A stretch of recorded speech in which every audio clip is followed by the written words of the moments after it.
សុភាសិតខ្មែរដែលមានចំណងជើងថា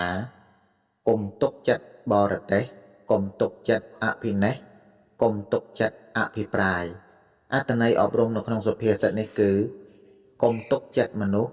ទោះក្នុងប្រភេទណាក៏ដោយអត្ថាធិប្បាយ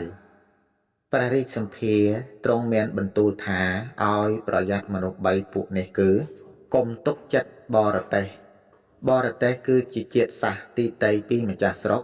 គេតែងមានទំនៀមទម្លាប់ប្រពៃណីជំនឿសាសនាវប្បធម៌ផ្សេងពីម្ចាស់ស្រុកទោះបីពួកនេះកើតក្នុងប្រទេសម្ចាស់ស្រុកឬចូលជាតិសាសន៍ក៏ដោយមនុស្សដែលមានប្រពៃណីវប្បធម៌ខុសគ្នាបែបនេះតែងមានចិត្តគំនិតប្លែកគ្នាពីម្ចាស់ស្រុកដែរដូច្នេះគេមិនត្រូវទុកចិត្តឲ្យអស់ពីពោះឡើយកុំទុកចិត្តអភិនេស្ក្រ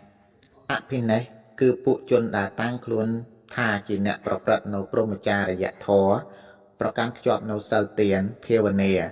ពួកជននេះរាប់ទាំងអ្នកបួសដែលតាំងខ្លួនជាអ្នកស្ងប់ប្រកបដោយគុណធម៌ខ្ពស់និងវិសេសវិសាលក្រៃលែងលើសគេគ្រប់អរិយាបថពួកខ្លះធ្វើរឹករំទុំស្រគត់ស្រគំសង្រួមឥន្ទ្រីគួរឲ្យគោរពប៉ុន្តែមានជនខ្លះគ្រាន់តែយកខ្លួនមកជ្រកក្នុងស្បែកលាឯធាតុពិតនៅខាងក្នុងគឺជាសត្វខ្លាកំណាចដែលប្រកបដោយគ្រោះថ្នាក់យ៉ាងក្រៃលែងគេមិនត្រូវសម្គាល់មនុស្សល្អ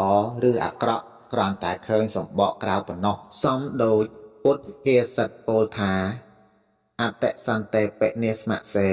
មិនត្រូវទុកចិត្តមនុស្សដែលធ្វើរឹករំទុំឡើយកុំទុកចិត្តអភិប្រាយអភិប្រាយគឺជនដែលមានវោហារស័ព្ទនិងមានសម្ដីថ្វីមាត់ពូកែប្រាជ្ញប្រោកនិយាយមិនចេះហត់ទោះទៅទីណាក៏ឮសូរតែមាត់ព្រោះគេជាមនុស្សមានទេពកោសល្យក្នុងការនិយាយចេះធ្វើឲ្យគេជឿតាមទស្សនៈខ្លួនជនប្រភេទនេះក៏មិនគួរឲ្យទុកចិត្តទាំងអស់បានទេចប់សេចក្តីអត្ថាធិប្បាយសុភាសិតខ្មែរដែលមានចំណងជើងថាកុំទុកចិត្តបរទេសកុំទុកចិត្តអភិនេស្ក្រកុំទុកចិត្តអភិប្រាយ